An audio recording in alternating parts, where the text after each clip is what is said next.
I'll never forget walking into the gym before the state championship match and watching one of my starters down a Red Bull like it was part of her pregame routine. Remember thinking, this can't be good, but also, what's my role here? I've been a coach for the past 14 years, but I'm not a nutritionist. I don't have time to micromanage every single thing that my athletes eat and drink. However, as coaches, we know how important fueling the athlete body is in their performance and how they bounce back and even in their confidence. So I brought in Amy Dirks, who actually is a sports nutritionist, to break it all down for us as coaches. What is our role here in athlete nutrition? What are the foundations that we need to know as coaches for athlete fueling? And what are some simple ways that we can educate our players and also our players' parents on how to fuel appropriately? This episode is what I needed to hear as a coach.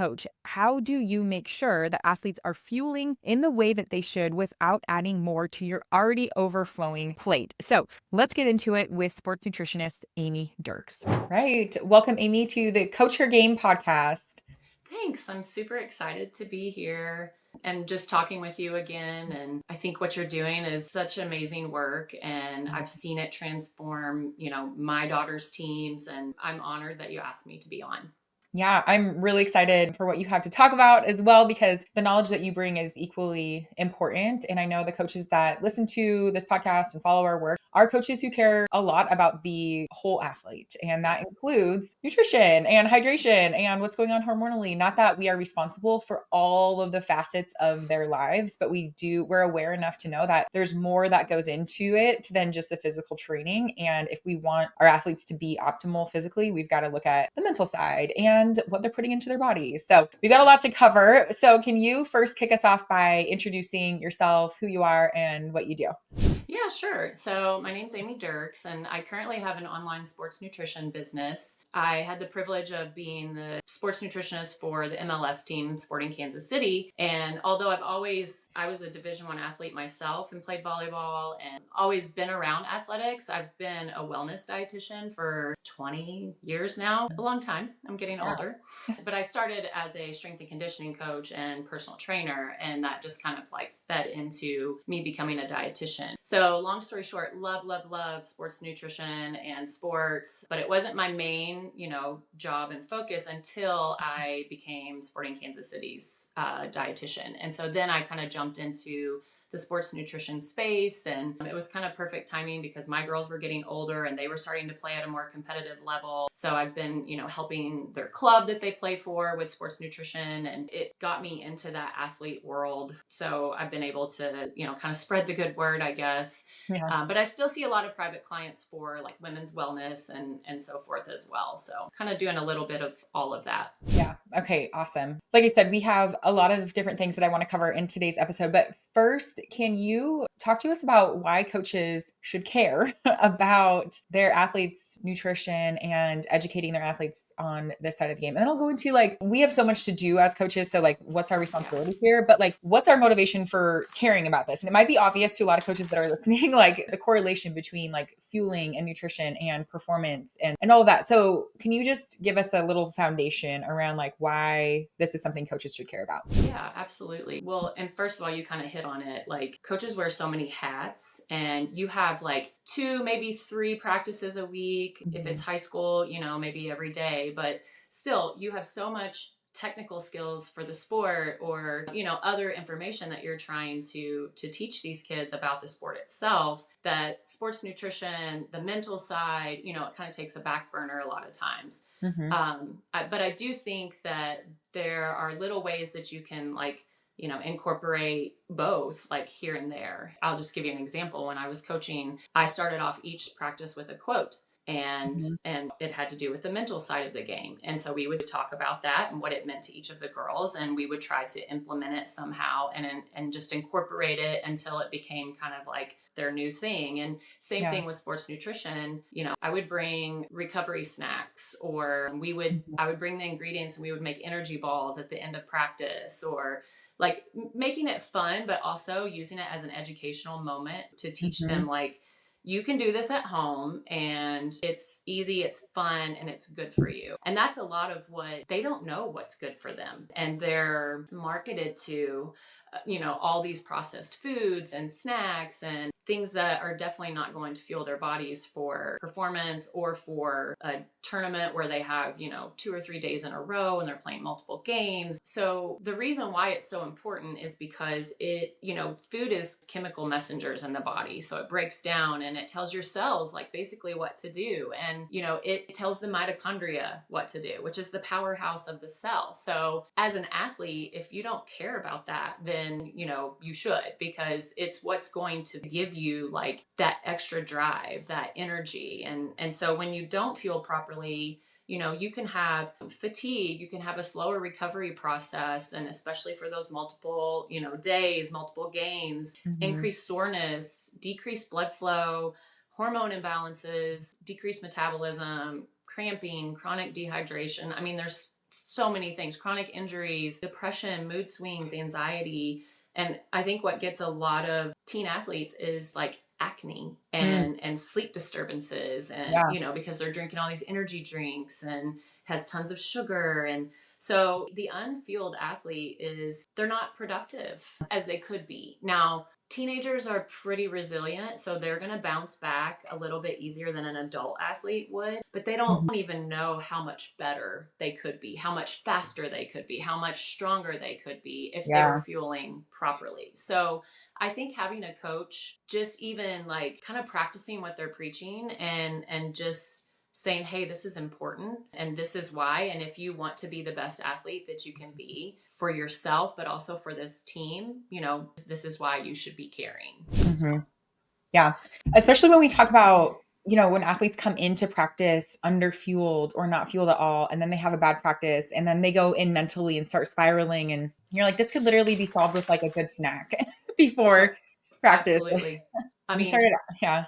having fuel in the body signals the brain that you have the energy for whatever, activity that you're going to end up doing. So I just, and really like what, especially teen girls, I think don't realize that when they underfuel, they're actually doing the opposite of what they're thinking that they're going to do for their body by like, oh, I want, to lose weight or whatever it is. And the body will end up like kind of holding on to things because in a famine state, like, it's going to hold on to body fat so it can use that for an energy source if it needs to, if you're not fueling properly. So Yeah, there's so many like downstream negative effects from all of that. So, can you talk about some simple, like low lift things that coaches can be doing to help in this area? You've actually helped me with a few things. Like, I gave out your snack list to my mm-hmm, parents. And mm-hmm. so, and a lot of athletes like are saying they have it on their fridge, and that's like they're using that to build really good like snacks in between games. We implemented a snack cart before, like, we have a snack cart that's stocked. So, all athletes like have to eat a snack before practice because we're like, if you're not doing it, like, here it is right here. But what are some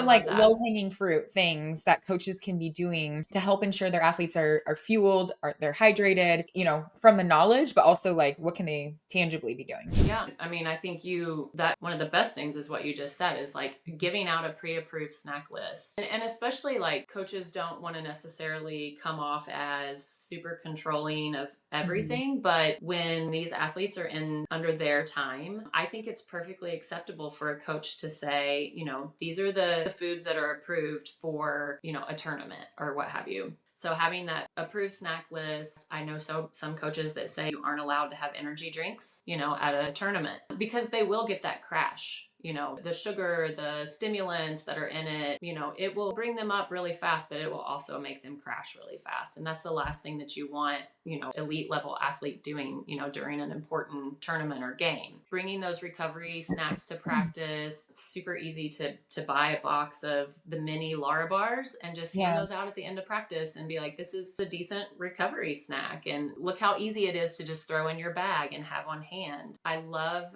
Mitzi Dulon's Simply Fuel protein balls that Oh. she created. So I know her personally and she's awesome. She was the Kansas City Royals dietitian whenever they won the World Series. And she would make these energy balls for them and would bring them into, the dugout and stuff. And they're like, Mitzi, you gotta, these are amazing. We want more. You gotta sell them. And so she turned it into a business. And the cool thing about them is that they travel well. You can, they're pretty shelf stable without a lot of bad ingredients in them. So Mhm. I used them a lot for sporting whenever they were traveling. So we could still control, kind of what they were eating before or during or after a game. So her Simply Fuel protein balls, and there's several different flavors. They're really good. So having like a taste test of something like that would be fun to do at the end of practice. Because anytime you can make it fun, the kids are going to be a little more in tune to it.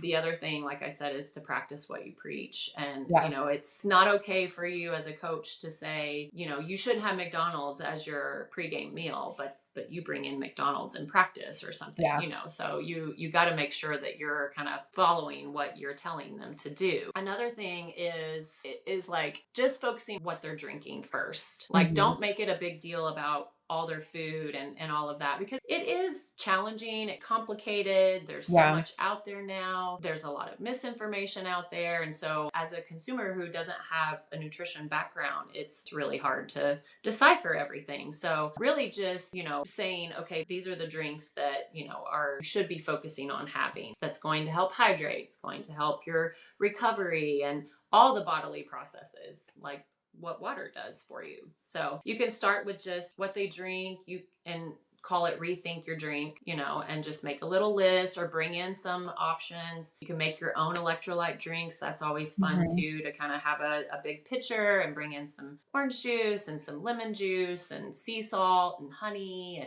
and you kind of mix it up yourself and then let everybody try it. And that's kind of fun. Another easy little tip is 3s every 3. So your 3 macronutrients every 3 hours. And that's going to guarantee that you're fueling and getting enough, at least if you're kind of focusing on that. So that can be, as simple as turkey wrapped around some mozzarella with, some spinach, and that's all your 3 macronutrients right there. Yeah. So, it doesn't have to be complicated. It can be very simple. Let's see what else might be. Another thing too is like, if you suspect like an athlete's under fueling, is just have them take 3 more bites whenever they eat. And so that whole 3 every 3 more bites, like, it's all kind of simple things, but especially getting the parents involved too, whether that's sending them the info or, sending them to my blog. I have lots of good info on my blog, but they are the ones that are doing the grocery shopping, they're doing the cooking.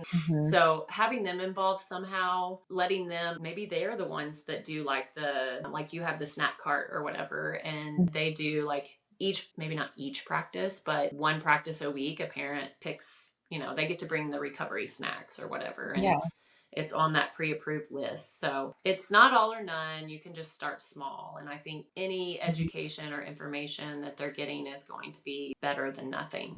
Yeah, for sure. There's a couple questions that popped up as you were talking about this. One of them you kind of hit on is how much of this should be like coach to athlete and how much of it should be like coach to parent, like educating the parents on this rather than taking so much of the parent role in all of this, educating that. So, and I know you have a lot of resources, so we'll make sure that we get our coaches connected with what those are that you can, that they can send off to parents. But sure. Yeah, what's the balance there? I mean, I think it's hard to say a specific, cutoff kind of thing, but I know with the academy, the kids were anywhere from 10 years old to like 18. And so the younger the kids, the more parent involvement you're going to need. The older the kids, especially as they're getting to like that senior year, like they need to be doing this stuff themselves and they need to understand. So I think it just kind of depends on that. If you coach young kids, then as much as you can involve the parents, I think you should. If it's older, like upperclassmen, in high school and especially the college age, then it needs to be catered to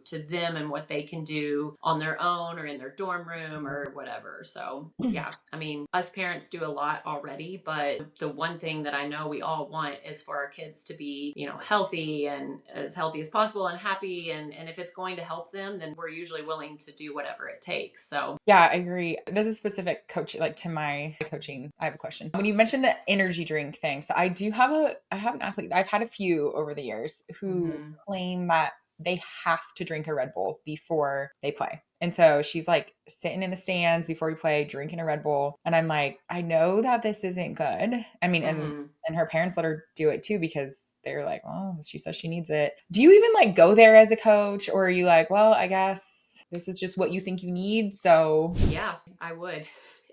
It's usually like, so I don't necessarily say right away, like, these are not allowed. Mm-hmm. I would, if I saw them with them, I would talk to them about it and say, this is why I don't think these are the healthiest thing for you. And what I always say is like, if you feel like you need an energy drink every day, then you're not getting enough sleep. You're not fueling properly. You're not getting enough water. There's other things that are missing because those haven't been around forever. Yeah. And, as when we were younger, like that was not an option, No. you get energy naturally through your fueling and your hydrating and your metabolism and so many things, but you shouldn't need an energy drink. They become very habitual. They tell the brain like, ooh, sugar and caffeine, like two of the things that the brain is like drugs to it, Yeah. so of course they think they need it because they've Mm-hmm. gotten used to having it. Now, I will say 30 minutes before a big performance, a little bit of caffeine is actually not bad. It can enhance endurance. It can help with the mental clarity. But something like a Red Bull, it's not very natural. And so you're going to get a lot of other things with it. And again, probably a crash is going to happen. And really for these young kids that are still growing and, all of those, whether it's a B vitamin, in it, that's the stimulant, all those stimulants that increase your heart rate plus the caffeine and then the sugar too are really not good for their growing bodies. And again, like you said, can kind of lead to like hormonal dysfunction and acne and things down the road. So I think it's one of those situations where like my oldest daughter's coach, no energy drinks, no coffee drinks, no, like she does not allow it. And so literally I see girls like, hey, can I just have a drink of yours? Like just to sneak it a little bit because they're not allowed, they don't want her to see, they don't want her to see them with it. So I think it just depends on your coaching style, but obviously they're probably going to have it when they're outside of your care and coaching. So it's not like you can make them eliminate it completely, but I think when they are under your supervision, it's something that you can definitely implement if you don't want them to have it. So, and there's more and more options for people out there, but I still believe that coffee, tea, like a yerba mate, which is a tea as well. And then I think there's one protein coffee drink. It's Slate is the name brand. Like you can find some decent options, if you're going to have something. But I think all of these Celsius and Alani's and Monster drinks, especially, and Red Bull, like they're not what they need for that, natural energy. Yeah. Okay. I know this one will be a tough one because as a coach, and I'm sure there's other coaches that are thinking this too. It's like, as you said, how much do you control it even when they're in your care? Because I did this one time, like back when I first started coaching, we were like, we're going to give up something for the season together. And it was like, we're going to give up sugar. And like, that was the stupidest thing ever because it like just actually created problems on my team because now people are like sneaking it and then tattling on each other. And I'm like, what the heck?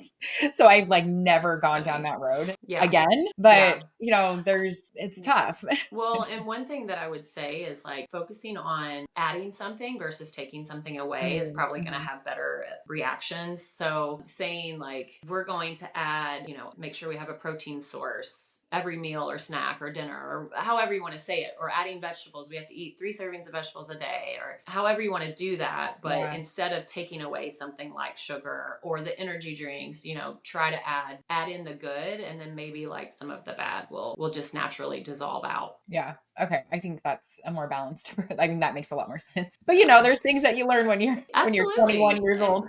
And I mean, it's not a bad idea at all because the sugar, so the amount of sugar that these kids are getting is absurd. I spoke to my daughter's high school health class not too long ago, and I hadn't looked in a while at all the sugar that's in some of the Starbucks drinks that they drink, but I looked it up. And so then I had one of the students measure out the amount of sugar that was in that particular drink. And, first of all, it took him several minutes to get all the scoops of sugar out. Yeah. And then when you hold it up and you see what's in it, sometimes that visual is what it takes, right? Because they would never just sit there and like eat that amount of sugar. Right. But most of those drinks are 2 to 3, sometimes 4 times the amount of sugar that they're supposed to have in a day. And that's just one drink. And that's not, all the other stuff that they're eating or drinking throughout the day as well. And they do it almost every day sometimes. So it really is a great point to point out like, hey, we need to decrease the amount of sugar. But I know like, that is hard to get people on board with. And there really is this like period of withdrawal almost. Exactly. If They're you like do it feeling right, crappy. like Yeah. yes, yes. Yeah. And not I mean, sugar from fruits and from your Hmm. healthy carbs and complex Yeah. carbs, like you want those kind of sugars, right? But that's not usually the added sugar that we're getting on Yeah. a day-to-day basis. So, Okay, there's one question that I want to ask specifically, like some guidelines that coaches can be talking about, but then I want to get into the hormones and things that are really specific to coaching female athletes in their hormonal health. But are there just guidelines around things that we can be telling athletes like the night before a match? These are the things that you want to be prioritizing, or like an hour before, 30 minutes before, whatever it is, like that. Just simple things like absolutely. that. Yeah, so I call that nutrient timing, and there's definitely some general guidelines or rules that you can follow. The night before should be a really good meal that has like a lot in it. So you also start your hydrating process beforehand. It's not just the Mhm. day of; it's the day before and the day before that as well. And Yeah. so typically I tell people the night before, to try to eat a lighter protein and not beef, just because beef does sit in the stomach for a while and it takes a lot longer for us to process it. So I think more like, a chicken, turkey, fish, those sort of things are better the night before. And, it's okay to have rice or pasta or whatever kind of carbs you want. Just have that protein and then sprinkle in your fats. And then the morning of is you start the hydration process. You have a couple glasses of water, right out of bed. I always tell athletes it's okay to have some orange juice with your breakfast because it does Mhm. have some natural, calcium and sodium and magnesium and stuff in it. So it's not a bad idea for you to add a little orange juice to your breakfast. But timing wise, 4 hours before whatever you're going to be doing, whether that's a big practice or tournament or whatever, that's your biggest meal of the day. And again, it should be like, all your macros, but maybe not too heavy on the fat side because they do take a while to break down. But again, I would say having like, if you want to have a burger or steak or something after the fact would be better. And, you Mhm. can use it more as a recovery protein. And so 4 hours before is your biggest meal. And again, you're hydrating the whole time, drinking 8 ounces of water every hour or so. And Mhm. really the simplest thing that a coach can tell their players is to look at when they go to the bathroom, what color is your pee? Like Yeah. does it look like apple juice? You're not drinking enough. Does it look like lemonade? You're on the right track. The Mhm. lighter the color, the more hydrated you are. So, and then, some people like 2 hours before might have a snack. 30 minutes before might throw in like something really light, like a little bit of like grapes and a piece of cheese or, Mhm. something easy. But I've even had people like during whatever game, like halftime, for example, like it's okay to Yeah. have a couple orange slices, or especially if it's something outside, like you definitely want to have like, grapes are great. Watermelon is great because they have so much like liquid in them as well. So you're not just Yeah. drinking a bunch of fluids, you're also like getting it through your food as well. And like I love soup for athletes because it's hydrating. You can throw in all kinds of great stuff for you. You can use bone broth, and bone broth is Mhm. one of the best recovery drinks that you can have. Mhm. So, and then, within 15 to 30 minutes after, you want to have something, whether that's a recovery shake or, even just some trail mix. Like you need to Yeah. have something to start the recovery process. And then within 2 hours after, you can have like that bigger meal, after the fact. So I can share that nutrient timing handout, and it basically just kind of tells you like, pregame and then like recovery ideas and topping off kind of thing, what you didn't get maybe earlier in the day, and gives you kind of some tips on that and the timing of it. Yeah, that would be really helpful. Made me think though, like we usually hit up Red Robin like the night before a tournament, and I'm like, oh, should I be telling them like hamburgers are maybe not your best option Yeah, there? I mean, a turkey burger, Yeah. grilled chicken, or something Mhm. like that is probably going to be a little better. Or maybe you do like, I love burger bowls. So instead of Mm. having like, the big bun and everything else, like it's a base of romaine lettuce first Mhm. and almost like a burger salad. And maybe that would help kind of digest it a little bit better. Yeah. Yeah. Okay, this is all great. As a coach, I just think just educating athletes, educating parents on like, if you want to be good, like if you want to actually opt, and this is what we talk about with the mental side of the game too, like one of those things that is a difference maker and Yeah. is the thing that can really give you a competitive advantage. Yep. Of course, I do have some of those athletes they're going to be hard to break because they're like, well, I had a Red Bull right before the state championship. I had my best game ever and we won state. So Yeah. I'm going to Yep. keep drinking my Red Bulls. that's kind of the one I'm dealing with. And I get that too. Athletes Yeah. tend to be a little superstitious, Yeah. and so that those kind of things are hard to break. But maybe Mhm. maybe you talk them into just having half of one instead of a Mhm. full one, Yeah. or eating like a handful of nuts or something with it, so that it's not just that liquid, sugar that they're Yeah. getting, and it can sustain them a little bit better. But yeah, and even with the like nutrient timing rules, it's not all or none. Like you're never going to be like perfectly on time for all of this stuff, but Yeah. kind of having a little bit of a plan ahead of time and just keeping those snacks like in your bag, or like you guys do the snack cart before practice. Like I Mhm. think that's amazing because you're thinking ahead of schedule for them, Mhm. and they might have had a shorter lunch than usual Yeah. and they're famished by the time school's out and they didn't bring anything because they forgot, or whatever the situation might be. So just kind of thinking ahead and having that available is great. Same thing with like the hydration packets, like having liquid IVs. Like I keep tons in my volleyball bag because I Mhm. know there's always going to be girls that like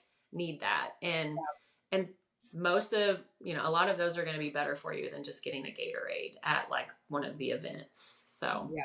Yeah, for yeah. sure. Okay, we didn't leave a whole lot of time to talk about this other thing that I'm passionate about. I know you are too. So we'll do a quick, and we might just need to like do another episode all about this. But can you hit on specifically female athletes and some of the hormonal things that are happening, obviously with our athletes that are cycling? Most of us are coaching, high school or college Mm-hmm. athletes, and anything that coaches need to be aware of in this space. I'm also talking like loss of period, amenorrhea, like any red flags, anything that like coaches should be educating their players on, or red flags that they should be looking for when it comes to their hormones. Yeah, I mean, I could see like a male coach, this being sort of awkward for them to Yeah. like kind of teach. So maybe it's something that they just have an info sheet on or something. It's not, Mhm. that Mhm. they're actually physically talking to them about it. But Yeah.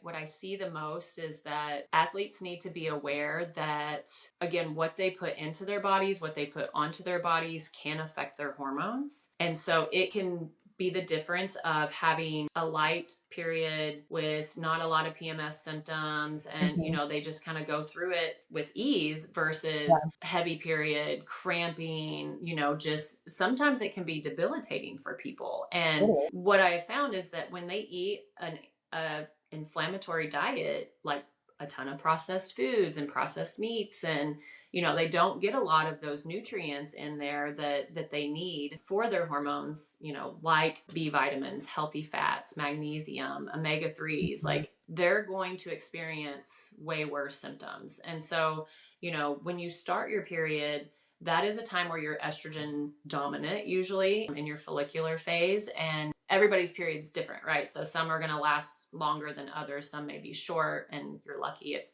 they are. But that's a time when you can kind of work out harder. Actually, you can actually decrease your carb intake, or you can fast if you're someone who wants to fast. And I don't usually say that high school athletes should fast. That's not Yeah. really it's the opposite of what they should be doing. but Right. but to understand your cycle, and know that after you start your period, and then you hit day like 14 when you ovulate, and then the luteal phase after that is when progesterone is dominant, and that's when we get a little more emotional, and Mhm. it's harder to have a hard practice, high intensity, and we're better doing like a walk run or some Mhm. yoga and eating those comfort carbs that maybe we try to avoid if we're trying to eat lower carb. And so just understanding, using an app so you kind of know like what to expect when. And but yeah, I mean, again, it's that as a coach, making sure your athletes are just fueling, period, because that's the scariest thing, is when they're under fueling and then they're doing all this activity on top of that Mhm. they're not performing physically, physiologically, they might have some gut issues, mentally, they might have some, anxiety. Too much caffeine can cause anxiety during your period. Like there's Yeah. making the connections really for the player is where it's most important, because there's definitely some foods that can trigger inflammation, and any inflammation in the body is going to cause symptoms of a period to be worse. Yeah. So that's where I say, maybe having them take a multivitamin, just a teen girl or women's multivitamin will cover a lot of things that they're not getting. I think everybody should use a probiotic, but that's for another time. But, Yeah. and then really like a fish oil is an omega-3 supplement is a great thing for athletes to have, because it decreases inflammation. It helps with joint pain. It helps the brain. It's, or if you don't eat fish a lot, and most people don't eat enough fish Yeah. throughout the week. So yeah. So, maybe just having them, like encouraging them to take a multi, and just being aware of things have consequences. So like this could cause this, and you just need to kind of be consuming enough calories, especially, during certain performances, and you don't want to down regulate your metabolism. You don't want to, you don't want to do the opposite really of what you might think that you're trying to do. So consuming enough protein, eating minimally processed foods, that's one of the best things that you can do, is just try to get people to eat more real food and eat less like Franken foods. Yeah. Yeah. Yeah. I think that's good. It's tricky sometimes because you're like, well, we're not like the individual like doctors for each of our athletes. But I think what you said about like tracking, knowing what's coming, realizing how they might be feeling, and also, which I think is hard for teens and tweens, is like the cause and effect, because it takes so long to see the results.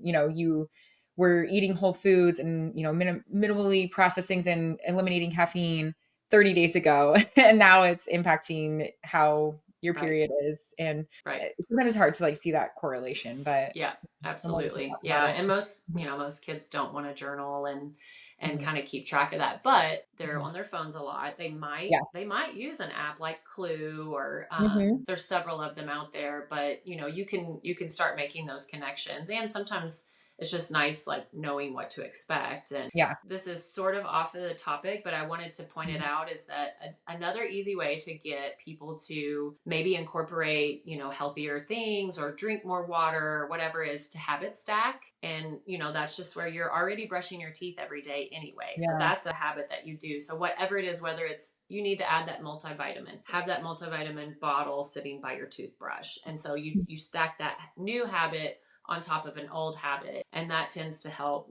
incorporate some of those things a little bit easier, so it doesn't feel like you're totally changing everything. Yeah. Yeah. That's a great point. Okay. Well, Amy, this has been a lot of information, a lot of good information. Also reaffirms as a coach for me that I do want to make sure that I'm emphasizing these things in small ways throughout the Yeah, season, because we're also educating these girls for their life. Like this is going to obviously go beyond the season, and it's just so important. 100%.